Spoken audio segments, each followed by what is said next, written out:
Mwadzuka bwanji mauno nyengozi ziyandira mphepo ipitira ndithu mauno umphepo yamwera izomba panja zathu choncho asodzi ndosogwisa ntchito njazi akulangizidwa kukhala osamalitsa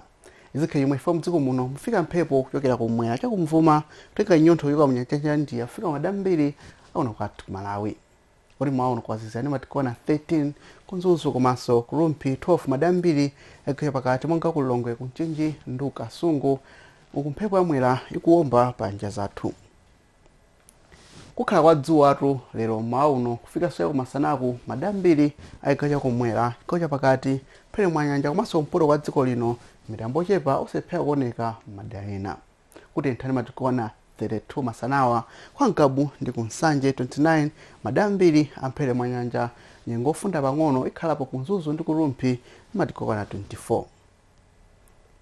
ndikafika cha kumadzuloku mitambo imeneyi ikhala bali kasoro madambiri ndipo kwamba kuzizira madambiri komanso kukhala kwa mphepo padai pano zaiko zomwezi tsiku labwino.